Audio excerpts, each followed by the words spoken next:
Vise la Lune et au-delà, c'est l'histoire d'Estelle. Estelle est une jeune femme de 39 ans qui vit à Nice.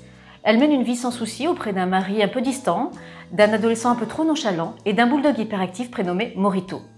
Peu à peu, la routine entame son moral et elle cherche désespérément à mettre un peu de fantaisie dans son quotidien. Lors d'une nuit d'insomnie, elle cherche sur Google comment changer de vie et tombe sur un article inspiré par la loi d'attraction qui recommande d'écrire son rêve. Sceptique, elle écrit « Je souhaite avoir un mari beau, charmeur, attentionné, comme Brad Pitt ». Et le lendemain matin, quand Brad se réveille à ses côtés, elle comprend qu'elle vient d'intégrer un programme de réalisation de rêve. Cela suffira-t-il à la rendre pleinement heureuse? Liberté. La liberté, pour moi, c'est le luxe suprême et il n'est pas forcément inatteignable. La liberté d'être qui on veut, de faire ce qu'on veut. C'est pour moi voilà, ce qui est le plus important. Et notre première liberté, c'est notre état d'esprit. On est libre d'avoir un regard positif, un regard optimiste sur ce qui nous entoure. On est libre d'apprécier ce qu'on a déjà, plutôt que de regretter ce qu'on n'a pas. On est libre de sourire, on est libre de réaliser nos rêves. Quand on se réjouit déjà de ce qu'on a, on se met dans un état d'esprit plus positif, on se met dans une énergie plus positive, et c'est le premier pas vers la réalisation de ses rêves. Et c'est ce qu'Estelle va découvrir. Elle a en elle ce pouvoir de réaliser ses rêves, et vous l'avez également. La peur. Changer de vie, ça fait peur. Changer de vie, ça entraîne des changements pour soi, mais aussi pour tous ceux qui nous entourent. On sait souvent ce qu'on a, mais on ne sait pas ce qui nous attend. Estelle a peur également de changer de vie. Elle a peur du jugement des autres. Elle a peur de ne pas être à la hauteur. Elle a peur de tout bouleverser. Elle a peur de faire du mal aussi à ceux qui l'entourent. La vie nous propose parfois de dépasser nos peurs.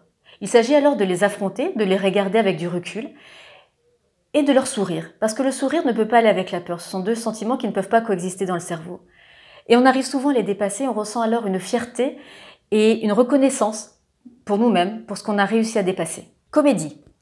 La comédie est l'un des ingrédients de Vise la Lune et au-delà. J'ai souhaité que ce roman recèle différents aspects, c'est-à-dire qu'il soit effectivement un roman de développement personnel, mais qu'il prête également à rire, qu'il suscite des émotions chez le lecteur. Et le rire est pour moi un ingrédient indispensable. Le rire permet à Estelle de prendre du recul sur sa vie, sur les changements qu'elle vit au quotidien, et de dédramatiser les situations. Le rêve. Je dirais plutôt les rêves au pluriel, parce que dans la vie, on n'a pas qu'un rêve, même si l'un d'entre eux peut être prédominant.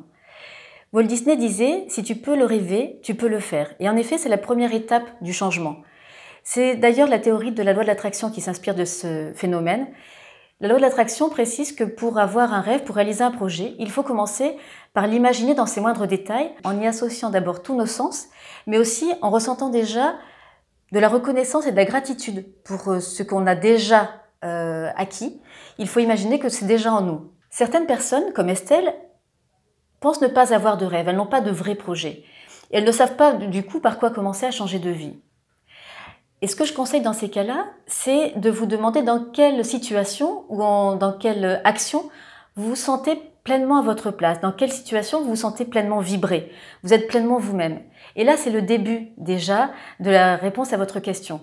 Quand vous vous sentez pleinement à votre place, quand vous êtes à l'aise dans cette circonstance-là, c'est que vous touchez du doigt votre rêve. Il ne tient qu'à vous après de le matérialiser, de le concrétiser, en essayant de mettre de côté vos peurs qui vont certainement vous freiner. Trésor. Ce mot me fait penser au titre d'un roman de Laurent Gounel que j'apprécie beaucoup, et tu trouveras le trésor qui dort en toi. C'est aussi le message de ce livre. Vous avez tous en vous un trésor. Ce trésor, ce sont vos rêves, ce sont votre énergie, c'est votre motivation, ce sont vos compétences, ce sont ce que vous êtes au plus profond de vous. Il ne tient qu'à vous de le trouver en écoutant vos intuitions, en écoutant vos vibrations dont on parlait tout à l'heure, en écoutant vraiment ce qui vous fait rêver et d'oser être heureux et de vous faire confiance.